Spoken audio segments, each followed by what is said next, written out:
Hello, welcome, and thank you for zooming into the void with the Danville Science Center, presented by Danakid Associates. For this, the 12th day of this year's journey around the sun for the year of 2021. There have been a lot of exciting space news announced for this year, and we'll get more into that later. I'm Ben Wright, Immersive Experiences Coordinator for the Danville Science Center, and your host for our tour of the night sky for January 2021. Our virtual online interstellar discussion is interactive. If you're joining us via Zoom, you're invited to submit questions and comments you may have using the chat with host feature there within Zoom. If you are joining us via Facebook Live, you can submit your questions below the post. You can post your questions in a comment below this live stream, and at the end, I will attempt to go back and respond to some of those. But now we will go ahead and try to dive into discovery. We begin, as we always do, outside of the Digital Dome Theater. Outside of the Danville Science Center, right behind the Digital Dome Theater. We are facing the southern sky, which means that to our left is the east, to our right is the west, and directly behind us is north. It is just a few moments past noon on the 12th day of January of 2021. And if we look just above the edge of the Science Center, we can spot our central star, the sun, shining brightly down on the museum. Back on January 2nd, Earth made its closest approach to the sun for the year at a distance of 91.4 million miles. In July, the Earth will reach its furthest point away from the sun. That's right, the sun is furthest away from us in the summer at a distance of 94 million miles from Earth. The furthest point is known as aphelion. Our closest approach back on the 2nd is known as perihelion. Tonight, the moon reaches perihelion. You won't spot the moon in tonight's sky because it will have reached the new moon phase. Our lunar satellite will appear at 0% illumination from our perspective. This is because the Earth, sun, and moon will be arranged in a line, with the moon in the middle, resulting in all the sun's light reflecting off the side of the moon that faces away from Earth. Contrary to popular culture, there is no dark side of the moon. All sides of the moon are exposed to sunlight at different points in its orbit. We on Earth only ever see one side of the moon due to its revolution and rotation being the same, roughly 28 days. We may not see the moon, but we will feel the effects of its position. The direct alignment of the Earth, moon, and sun results in an increase of gravitational pull on the Earth's core. As a result, Earth's oceans will experience periods of exceptionally high and exceptionally low tides, known as spring tides. Something you can spot this month is the planet that stays closest to the sun, Mercury. The swift planet reaches greatest eastern elongation on the 25th of January. This means it will make its highest and thus longest journey across the evening sky, staying above the horizon for a whopping 90 minutes. Look for the planet low and in the western sky just after sunset. The only bright planet to remain visible in the night sky for this month is Mars.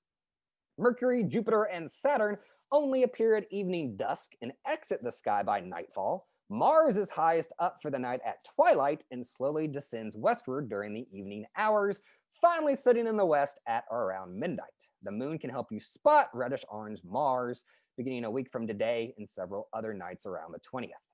Looking at the year ahead, Mars will certainly be getting more attention as the Perseverance lander is anticipated to make touchdown next month, February 18th, on the Martian surface. Perseverance will gather surface samples to return to Earth by the year 2031. Analysis of these samples will hopefully determine if Mars can or ever has supported life. Stowing away on Perseverance will be Ingenuity, the first tiny robotic helicopter to be used in space exploration. Ingenuity is expected to make 5 flights during its 30-day testing campaign, looking for interesting routes and future driving paths for future Mars rovers. NASA will also be furthering the field of tiny aircraft here on Earth this year by further developing and testing its UTM, or Unmanned Aircraft Systems Traffic Management. A collaboration with the FAA, UTM is an airspace management approach for safely and efficiently operating small craft like drones at scale. Many companies like Google and Amazon have signed up for UTM certification. In this past September, Walmart opened a facility in Fayetteville, North Carolina, as a flagship for developing on-demand home delivery by drone of select health and wellness products. NASA may be hoping drones become the future of short-distance deliveries. For long distances, like so long we can see back in time, NASA also has plans. Scheduled to finally launch on Halloween of this year, the James Webb Space Telescope will be the successor to the famous Hubble Space Telescope. JW2S has better infrared resolution and sensitivity than Hubble, allowing it to see more distant objects in the universe, and thus possibly the formation of earliest galaxies. Yep, the further back we look, the farther away we look, the further back in time we look. That's what the whole Einstein's relativity thing is about. James Webb has experienced many delays in its launch, giving it having an extremely small window for doing so. It has to go at just the right time, such that it can reach its final orbit destination of Lagrange point 2, keeping it in stable orbit for years to come. This year marks the launch of the first Artemis mission to the moon. Named for the twin sister of Apollo, Artemis aims to land the first woman and the next man on the moon within the next 3 years. From there, NASA and other international space agencies will partner with the commercial sector to establish a permanent moon base by the end of the decade. This will further prepare for the last leg of the Artemis program, humans on Mars. Those are just a few of the space happenings we're looking forward to in the coming year. What about space has you excited? Do you want a vacation on the moon, study on Mars? Let us know in the comment section. Again, if you are joining us via Zoom, you can submit questions directly to me using the chat with host feature. And if you're joining through Facebook, you can submit a post directly below this feed, and I will attempt to answer some of those. Our first question comes from Jeremy. Jeremy asks, I saw something about a conjunction. I thought that was last month, this big conjunction. What's going on this month? So last month, we talked about it during our void, and you may have seen a lot of coverage of what was known as the Great Conjunction. Again, a conjunction in space is when any object appears to be getting really close to another object, possibly blocking it. So in the case of last month, it was a planetary conjunction where Saturn and Jupiter appeared to almost be overlapping each other. They got closer than they have been in hundreds and hundreds of years.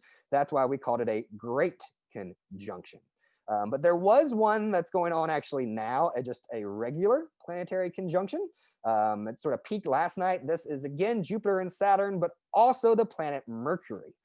These three aren't getting so close that they look like they're overlapping, but they are getting close enough that they're forming a very distinctive triangle. So if you look up in the early evening sky, we'll say a little bit after sundown, but before midnight, then you'll possibly spot this triangle. Try and draw a shape between these particularly bright lights. And again, these aren't stars, but rather they'll be the planets Jupiter, Saturn, and Mercury. Our next question comes from Tiffany. Tiffany asks, what's the SpaceX launch happening? What's that going on? What's the Dragon thing? Tiffany, SpaceX, again, is one of the private companies engaging in space exploration. It's the one owned by Mr. Elon Musk, who just became the richest man in the world. Take that, Bezos. What's going on, it should occur. They're anticipating it to happen tomorrow, to return at about 8 p.m. tomorrow, landing in the ocean around Florida, is a new version of the Dragon, one of the rockets that SpaceX has designed. This is one that has transported cargo to the International Space Station, and it's anticipated to return tomorrow. It's a little different than some of the other rockets, so this is one of the things that they are testing. But it's exciting to see how it goes. Another rocket launch that'll be happening this month is again related to that Artemis mission. NASA will be launching an uncrewed launch of its newest rocket, the biggest rocket it has ever launched, or the most powerful rocket it has launched into space. It's just testing it. Afterwards, the next approach is to try and make a payload to the moon before, of course, moving forward with crewed missions to the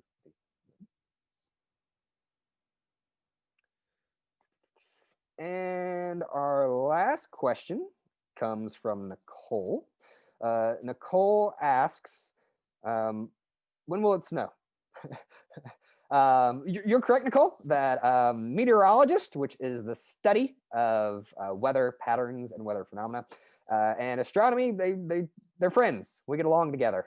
We both spend a lot of time looking at the sky and our atmosphere. In fact, two government agencies that are buddies are, of course, NASA, the National Aeronautic and Space Administration, which you're probably familiar with, and NOAA, NOAA, which is the National Oceanic and Atmospheric Administration. NOAA focuses a lot more on weather than NASA does. They'll both really care about it, and they're friends. We can have some predictors. There have been some anticipations that this year may be a particularly difficult winter for snow. Unfortunately, that is not my expertise. I look at the lights, not the temperature, but it is fascinating and it's helpful. Of course, astronomers are concerned about weather that affects everything from space flight to what we can actually see in the night sky. In fact, if it does snow or is particularly clear, and once it clears up and some of those clouds dissipate, you may actually get a better view of the night sky because cold air holds less moisture, and that can make for clearer sky viewing. So we thank you all for joining us for today's Zoom into the Void.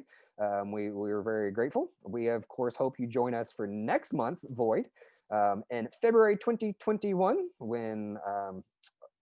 which is the second Tuesday next month, February 9th. We will be joining you again to talk about some more of the highlights and hopefully give you better insight into what's going on with Perseverance. We'll definitely be talking more about Mars. Until then, as always, we hope that you stay healthy, stay safe, and of course, stay curious. Bye.